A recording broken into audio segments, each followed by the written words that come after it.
Ce journal vous est offert par DACO SARL, société d'expertise comptable et de fiscalité.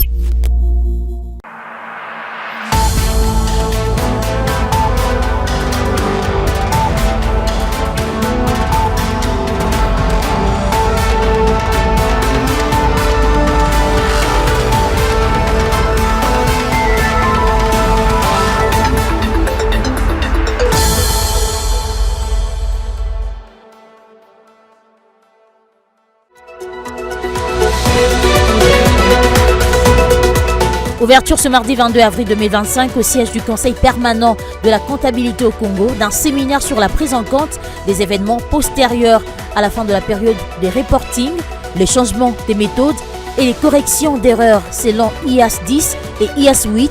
Ces travaux de 3 jours est une aubaine pour les professionnels de la comptabilité pour une mise à niveau des méthodes et du changement d'estimation comptable. Utiliser le numérique comme un levier d'émancipation des jeunes filles en République démocratique du Congo, c'est dans cette vision que s'inscrit la remise par la Fondation Vodacom d'une classe numérique au centre d'hébergement Matumaini dans la commune de Limete. L'inauguration officielle de cet outil de formation et d'apprentissage s'est déroulée ce mardi 22 avril en présence de la directrice générale adjointe de Vodacom Congo. Vous les avez certainement déjà vus dans les grandes artères de la capitale, les vendeurs ambulants, ceux dont l'activité commerciale est exécutée avec bien d'obstacles. Si les autorités leur reprochent d'être exposés à des risques élevés et les exigent par conséquent de libérer les espaces publics pour leur défense, ces vendeurs réclament un espace adéquat pour l'exercice de leur business.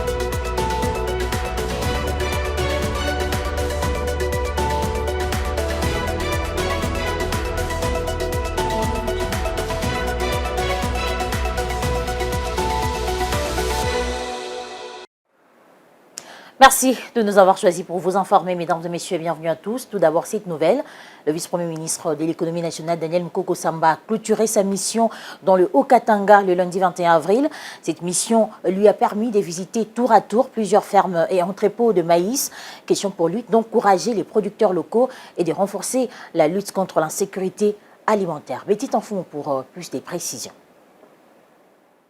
Dans les Haut-Katanga, Mukoko Samba s'est rendu pour notamment encourager les producteurs locaux, entendre de vive voix leurs difficultés afin de trouver les voies et moyens de lutter contre l'insécurité alimentaire a fait partie des objectifs de cette mission qui a débuté dans les fermes agricoles du territoire de Kipushi pour finir dans les entrepôts de Lubumbashi. Sur les terrains, sous une pluie battante, Daniel Mukoko Samba est allé également vers la concession appartenant à la société africaine Mailing Company Congo, située dans le parc du territoire de Kasenga. À l'occasion, le VPM a parcouru 2000 hectares de maïs et deux installations modernes de cet établissement bien équipé. Pour le PDG de cette société, Rahim Droulia, cette visite est un privilège et une opportunité pour présenter le challenge et les difficultés de travail, mais aussi de rassurer l'hôte pour la meilleure moisson attendue. Pour pouvoir atteindre cette production de 7, 8 ou 9 tonnes par hectare, nous sommes obligés de faire notre plantation dans les temps. Nous sommes rassurés que notre production sera meilleure. À la ferme Go Congo, regroupant plusieurs exploitants agricoles et élevage de bovins dans le village Malaboué, l'administrateur Charles Kabois a étalé ses doléances tout en exprimant satisfaction pour cette visite du ministre de l'économie nationale. Le vice-premier ministre a fait vraiment une bonne prévention et il n'y aura pas ces problèmes de spéculation de la farine parce que les récoltes seront très bonnes. Daniel Mukoko Samba a enfin réaffirmé l'engagement du gouvernement face aux enjeux liés à la production locale de maïs. Lors de sa participation à la 9e édition de l'Expo béton tenue à Lubumbashi, chef-lieu de la province du Haut-Katanga, le ministre de l'Industrie et des PME, Louis Watum Kabamba, a mis en lumière la nécessité de capitaliser les immenses potentiels de la République démocratique du Congo pour générer des richesses et créer des emplois au profit des Congolais. Il a en outre présenté le projet Corridor Sud qui prévoit la construction d'une autoroute des 3100 km Crélion, Kipushi à Mwanda, traversant 11 provinces, intégrant 12 zones économiques spéciales et appelant à une transformation profonde du tissu économique congolais. Suivez. Au cours de cet événement qui a réuni des professionnels du bâtiment, des décideurs, des chercheurs et des investisseurs, le ministre Kabomba a souligné l'importance de tirer parti des ressources et des potentiels immenses de la RDC afin de favoriser la création d'emplois et de richesses. Il a profité de l'occasion pour annoncer la promulgation de la loi sur les contenus locaux qui sera bientôt mise en place en vue de faire une discrimination positive dans le but de permettre que la priorité soit accordée aux nationaux dans tous les secteurs de l'économie du pays. Une loi qui sera très bientôt promulguée. Nous avons fini de mettre cette loi en place et là en train de faire une certaine révision des experts internationaux. C'est la loi sur le contenu local. C'est une loi qui va faire une discrimination positive pour permettre que la priorité soit accordée aux nationaux dans tous les secteurs de notre économie. Parce qu'on ne peut pas continuer à voir les richesses créées toujours par les étrangers sur notre sol, pendant que les fils et filles de notre pays, pétris de talent, restent spectateurs et font ce que moi j'appelle des affaires d'épicier. Au lieu de créer des grandes richesses, c'est de voir les vrais champions se développer. S'inscrivant dans la vision du chef de l'État Félix-Antoine Tshisekedi, qui érige l'entrepreneuriat et l'industrialisation au rang des priorités nationales, le ministre Louis Atom Kabomba a également présenté un projet structurant, le Corridor Sud. Ce méga-projet prévoit la construction d'une autoroute de 3100 km reliant Kipushi à Mwanda, traversant 11 provinces, intégrant 12 zones économiques spéciales et appelant à une transformation profonde du tissu économique congolais. Alors, en quoi ça consiste ce corridor? C'est établir 3100 km de corridors logistiques d'échanges commerciaux. Et bien sûr, c'est pour développer les infrastructures et augmenter le commerce régional et l'industrialisation et l'intégration économique. L'intégration économique, pas seulement des provinces qui seront traversées, parce qu'il y en aura 11 au total, mais également l'intégration économique avec toute la partie d'Afrique australe. À travers cette infrastructure ambitieuse, le ministre a lancé un appel à la mobilisation collective, entrepreneurs, monde académique, partenaires techniques et financiers, afin de faire émerger une nouvelle dynamique de développement au service de la nation. La spoliation du patrimoine de l'État, l'arrêté interdisant le morcellement et le lotissement anarchique ainsi que l'urbanisation des villes ont été les points au centre d'un entretien entre la gouverneure du Lualaba et la ministre d'État aux Affaires foncières en mission officielle à Kolwezi. Akasia Bandoubola a, au sortir de l'audience, félicité Fifi Masuka Saini pour la transformation profonde de cette partie du pays conformément à la vision du chef de l'État. Poursuivant sa mission d'itinérance dans les Grands Katanga, la ministre d'État, ministre des Affaires foncières, a été reçue ce mardi 22 avril par la gouverneure du Lualaba. Après une demi-heure d'échange, accompagnée du vice-gouverneur Clément Moufoundou Tchnatkarl, du ministre provincial des Affaires foncières Jean-Pierre Kalinga Moupataï et du secrétaire exécutif du gouvernement provincial Jules Kabouit, la chef de l'exécutif provincial a fait visiter son hôte de marque, la terrasse, pour une vue panoramique des imposants ouvrages qui abriteront dans les tout prochains jours les nouveaux gouvernorats et certains ministères, mais aussi la salle de conférence de l'hôtel du gouvernement. Hormis la présentation des civilités, Akasia Bandoubola a fait savoir à Fifi Masuka Saini sa détermination à rétablir de l'ordre dans les secteurs des affaires foncières, en misant notamment sur l'urbanisation des villes à travers la RDC pour éviter d'éventuels dégâts. Il s'agissait de 3 sujets essentiels qui ont été au centre de notre échange avec Madame la gouverneure. Premièrement, je la remercie pour son accueil très chaleureux au niveau de la province de Lualaba.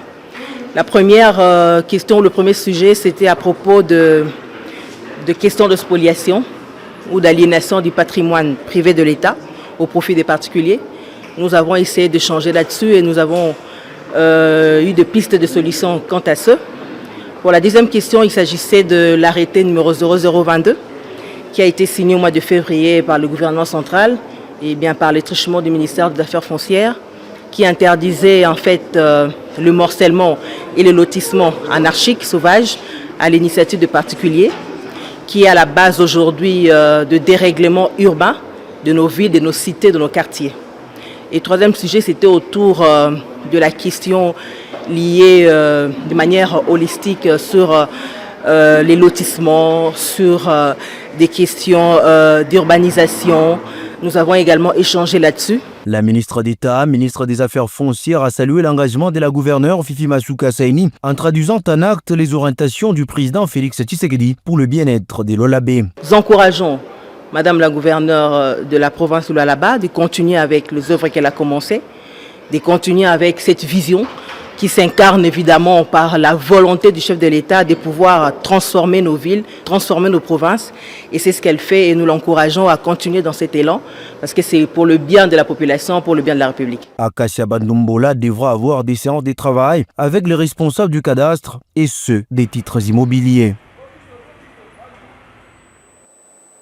Plus de 9000 sinistrés sont actuellement pris en charge par le gouvernement dans les différents sites d'accueil temporaires. Ces données ont été communiquées à l'issue de la réunion hebdomadaire du ministère de la Santé lundi 21 avril sur la situation sanitaire et humanitaire de la RDC.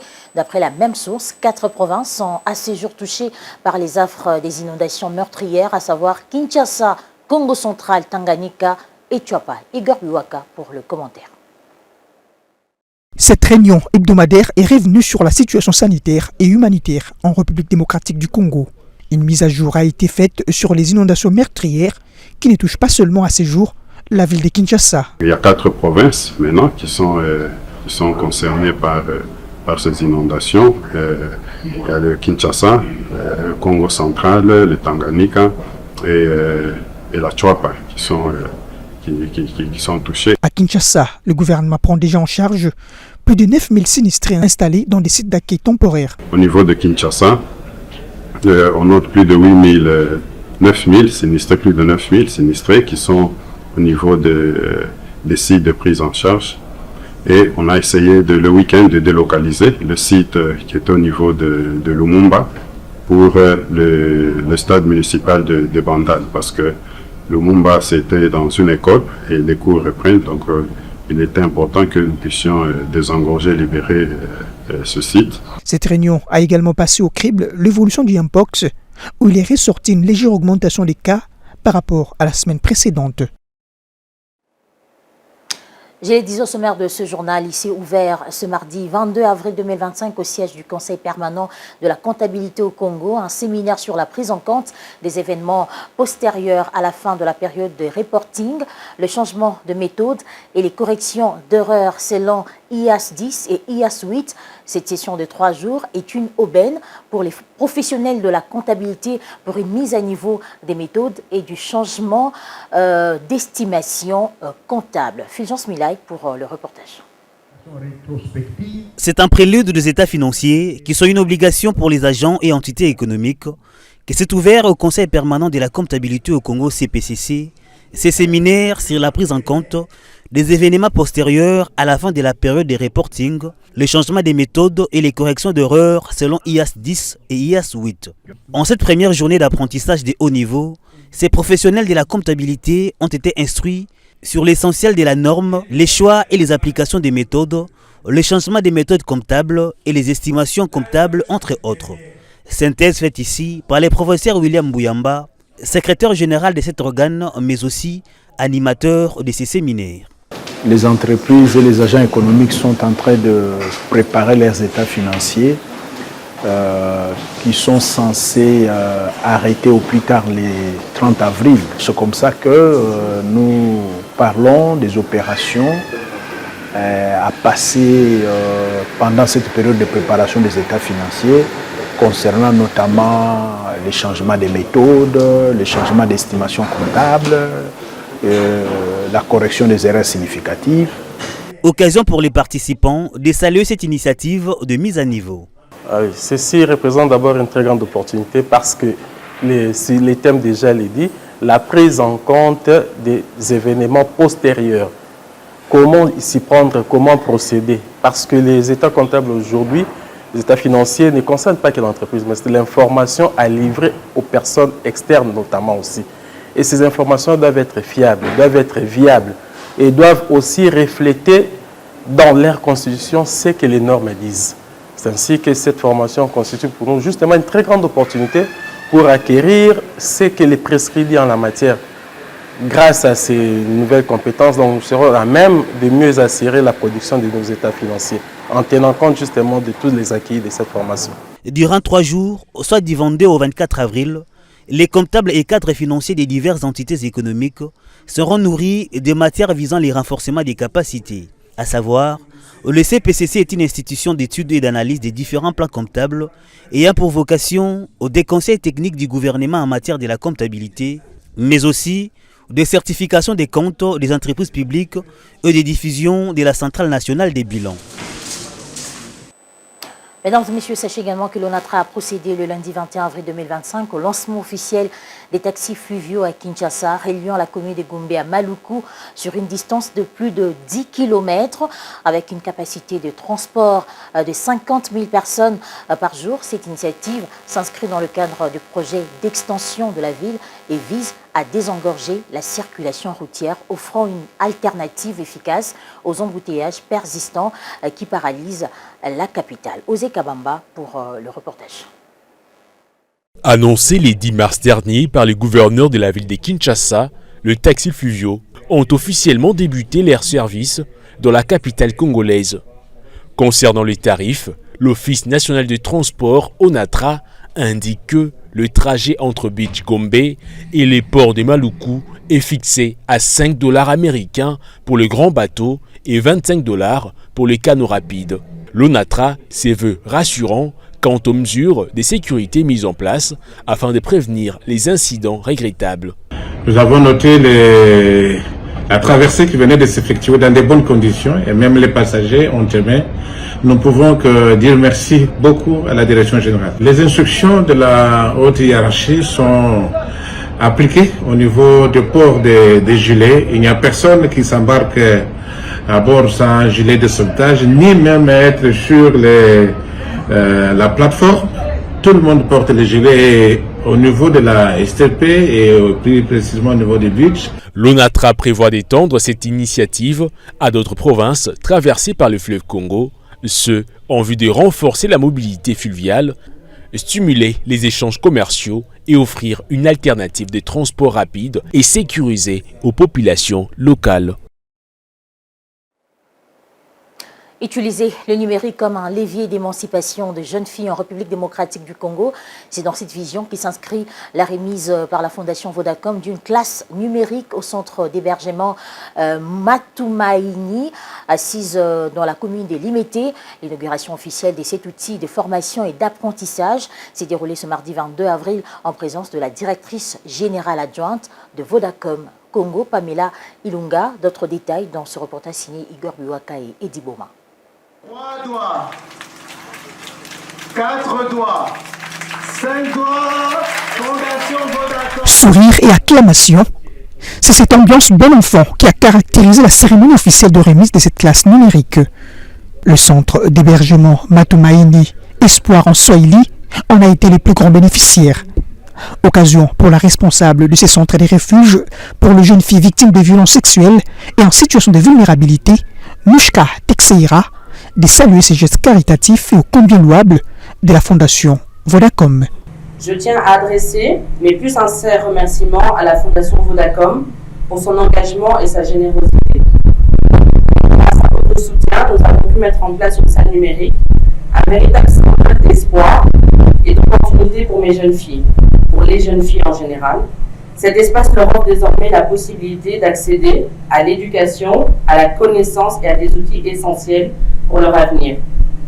Dans son mot de circonstance, la directrice générale adjointe de Vodacom Congo et présidente de la Fondation Vodacom, Pamela Ilunga, a bien circonscrit l'objet de cette dotation, celle notamment d'utiliser la technologie comme un levier d'émancipation des jeunes filles en RDC. Ce moment est bien plus qu'un événement symbolique, c'est une action concrète.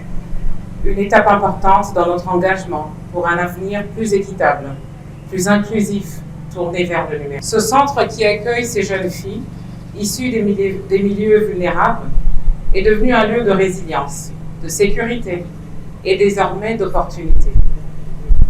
Grande est ma joie de voir aujourd'hui, Matumaini devient aussi un carrefour technologique. Grâce à cette classe numérique offerte par la Fondation Vodacom, les jeunes filles recueillies au sein du centre auront accès à des outils modernes et à des nouvelles compétences et un apprentissage tourné vers l'avenir. Elles pourront découvrir, expérimenter et apprendre le tout dans un cadre structuré, inspirant et sécurisé. Pour lier la théorie à la pratique est venu le moment fort de l'activité, la coupure du ruban symbolique. Pour la visite de cette infrastructure numérique équipée en outils informatiques, à l'issue d'une formation de 3 jours dans le cadre du programme Que de la Kegel, ces jeunes filles ont été suffisamment outillées sur les notions basiques du numérique et de la création de sites web. Ici, l'une d'entre elles s'exprime. D'abord, je suis très contente de participer à cette information. C'est quelque chose qu'on n'attendait pas et ce n'est pas donné à tout le monde. Mais je remercie beaucoup à la Fondation Vodacom Educ d'avoir nous accordé cette priorité, cette grâce de participer à une information gratuite.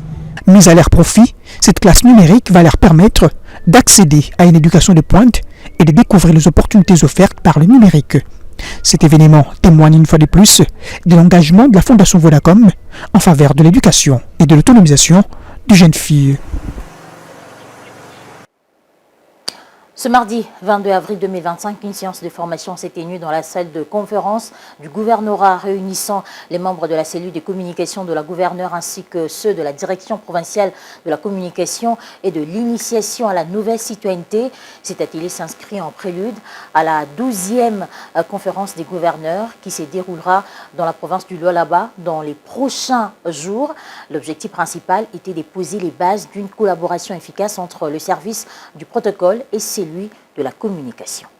Je me focalise surtout sur l'aspect communication protocole. D'accord ? En prélude de la 12e conférence des gouverneurs qui se tiendra dans la province du Lualaba au mois de juin prochain, une séance de remise à niveau a été organisée ce mardi 22 avril dans la salle de conférence du gouvernorat à l'intention de membres de la cellule de communication du gouverneur et ceux de la direction provinciale de communication et initiation à la nouvelle citoyenneté. Animée par Yacine Kourpu, venu de la Belgique, cette séance a porté sur la notion de collaboration entre les services de protocole et celui de la communication et presse lors de différents événements officiels. Votre rôle par rapport à l'organisation des cérémonies est primordial. C'est vous qui mettez en valeur cette cérémonie. Au plus, elle sera communiquée et il y aura donc une aura dans les médias. Au plus, elle aura de succès, évidemment. Cet atelier a suscité un important intérêt dans le chef de participants qui se sont adonnés au jeu des questions-réponses qui a permis aux acteurs de communication en province d'être éclairés sur les matières susceptibles de les aider à travailler avec professionnalisme. De grâce, je vous donne cette recommandation-là avec beaucoup d'assistance. Pour l'événement qui arrive, exercez-vous. Faites un communiqué de presse que vous allez envoyer à votre agence de presse. Elle se chargera de le diffuser dans tous les médias. Et les médias vont tous le reprendre. C'est ça l'avantage. Et l'avantage des communiqués de presse, c'est quoi? C'est qu'ils vont reprendre vos termes à vous. Il n'y a pas de critique possible. Sinon, ce n'est plus un communiqué de presse. La créativité, c'est vous. L'accueil, la préséance, les drapeaux, c'est le protocole. C'est pour ça qu'on a travaillé ensemble dans un événement. Le protocole ne peut pas aller sans communication et la communication, si elle ne connaît pas le déroulé de l'événement, ne peut pas travailler non plus. C'est sur une note de satisfaction et d'harmonie que cette séance de formation de remise à niveau s'est clôturée. La tendance reste stable pour la République. La tendance reste stable pour la politique monétaire en République démocratique du Congo. Le principal taux directeur de la Banque centrale du Congo a été maintenu pour la deuxième fois depuis le début de cette année à 25%. La décision a été prise le 16 avril dernier lors de la deuxième réunion du comité des politiques monétaires présidé par Kabedi Malangou, gouverneur de la BCC. Les explications de Igor Biwaka. C'est au regard de l'accroissement des risques et incertitudes auxquels se heurte l'économie congolaise que le comité de politique monétaire a décidé de maintenir stable son principal taux directeur fixé à 25%. Ce, pour la deuxième fois consécutive depuis le début de cette année. Cette orientation restrictive de la politique monétaire vise sur le plan interne à prévenir les effets pervers potentiels prononcés sur les perspectives économiques du pays. Et à l'échiquier international, cette position prudentielle anticipe le ralentissement de la croissance mondiale ainsi qu'une remontée de l'inflation mondiale qui découlerait du conflit russo-ukrainien, des conflits armés au Moyen-Orient et de l'augmentation du droit des douanes imposé par l'administration Trump aux États-Unis. Par ailleurs, le CPEM a, à l'issue de cette réunion, recommandé un suivi plus rigoureux des développements économiques internes et externes afin de permettre à la BCC de prendre promptement toutes mesures correctives qui pourraient être nécessaires. Dans le même contexte, il a recommandé l'accélération de la mise en œuvre de réformes destinées à soutenir la diversification et la transformation de l'économie nationale. Il faut toutefois rappeler qu'en dépit de l'impact négatif, particulièrement de la guerre d'agression rwandaise dont est victime la RDC, l'économie congolaise présente des indicateurs macroéconomiques plus ou moins satisfaisants, a relevé le comité des politiques monétaires. La baisse de pressions inflationnistes, la relative stabilité du taux de change et l'activité économique quasiment soutenue sont la résultante de la gestion rigoureuse de la liquidité bancaire et du renforcement de la coordination des politiques monétaires et budgétaires. D'après le dernier rapport de la Commission nationale des mercuriales, le prix d'un kilogramme de cacao, l'un des produits d'exportation de la République démocratique du Congo, connaît une baisse de 0,62% à l'international en se négociant à 8,02 $ américains contre 8,07 $ la semaine précédente. La même source indique également que 5 produits agricoles et menus forestiers sont restés stables sur les marchés internationaux. Les rapports de la Commission nationale des mercuriales renseignent que les cacao observent une baisse des prix sur les marchés en se négociant à 8,2 $ américains contre 8,7 $, soit une baisse de 0,70% les kilogrammes. Selon la même source, outre les cacao, 3 autres produits agricoles et menus forestiers ont connu une baisse sur les marchés internationaux durant la semaine sous examen, à savoir le café robusta, le café arabica et la papaïne. Ces produits sont respectivement négociés à 4,94 $ américains contre 5,76 $ américains pour le kilogramme du café robusta, à 6,69 $ américains contre 7,33 $ américains pour les kilogrammes du café arabica et à 21,87 $ américains contre 22,44 $ américains pour les kilogrammes de la papaïne, soit de baisses respectives de 12,24%, 8,73% et 2,14% des kilogrammes. Il est indiqué que 5 autres produits agricoles et menus forestiers sont restés stables sur les marchés internationaux, à savoir les caoutchoucs, les écorces de quinquina, la poudre de totakina, le sel de quinine et la raolfia. Ces produits se négocient respectivement à 1,11 $ américain pour les caoutchoucs, à 1,55 $ américain pour les écorces de quinquina, à 54,50 $ américain pour la poudre de totakina, à 92,82 $ américain pour le sel de quinine et à 1,55 $ américain pour la raolfia et les kilogrammes. Pour mémoire, la hausse, la baisse et la stabilité des prix et des produits miniers marchands, agricoles et menus forestiers sont consécutives à l'offre et à la demande sur les marchés internationaux et de la chaîne d'approvisionnement. Vous les avez certainement déjà vus dans les grandes artères de la capitale, les vendeurs ambulants, ceux dont l'activité commerciale est exécutée avec bien d'obstacles. Si les autorités leur reprochent d'être exposés à des risques élevés et les exigent par conséquent de libérer les espaces publics pour lutter pour leur défense plutôt, ces vendeurs réclament un espace adéquat pour l'exercice de leur business. Nos reporters Michel Kanchama et Ruben Manata étaient ce mardi à leur rencontre. Regardez. Ce n'est pas une balade, mais plutôt l'exercice d'une activité commerciale dont le risque d'être appréhendé par les agents de l'ordre sont très permanents. Les risques qui en découlent, une fois interpellés, sont notamment la destruction à la limite, la confiscation des articles de vente, assortis à des paiements des amendes considérables. Ici, ils dénoncent ces actes de tracasseries dont ils sont souvent victimes le long des grandes artères. Par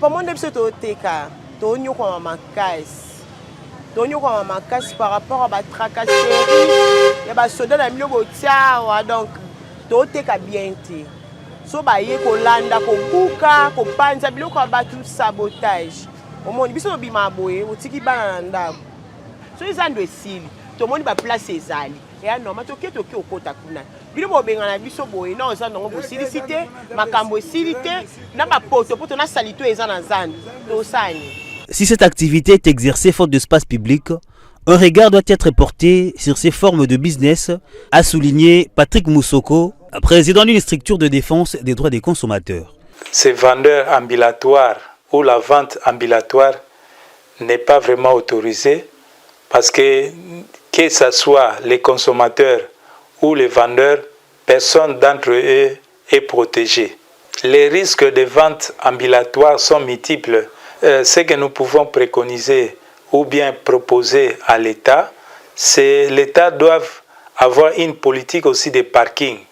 Parce qu'il y a les marchés Donc, comme on dit là, les shopping ici, les marchés qui sont construits vraiment tout près des acteurs ou bien des grandes macadams, ça peut créer des problèmes pour entrée et sortie des consommateurs. Mettre une politique en ce qui concerne les arrêts de bus, ou placer les arrêts de bus, ou placer aussi les parkings pour les véhicules. La formalisation de ces activités commerciales exercées dans l'informel a été encouragée par les gouvernements. Mesdames et messieurs, place à présent à la revue de presse.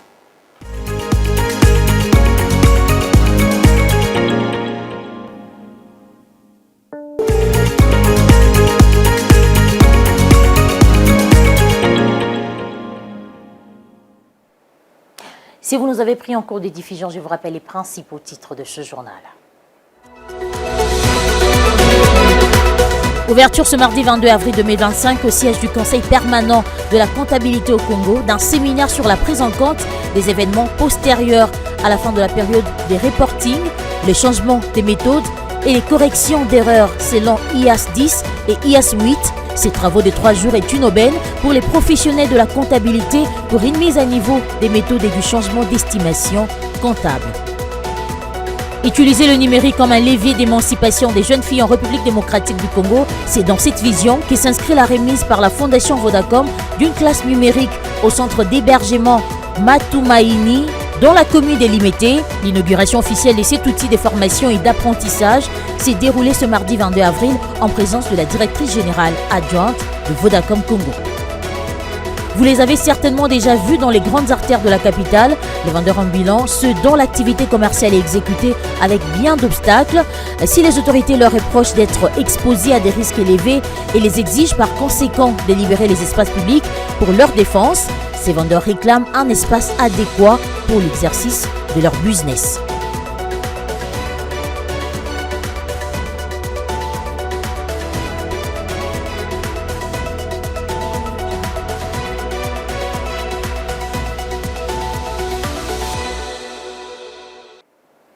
Et voilà, c'est la fin de cette grande édition du journal. Mesdames et messieurs, merci à vous de l'avoir suivi. On se retrouve demain à la même heure.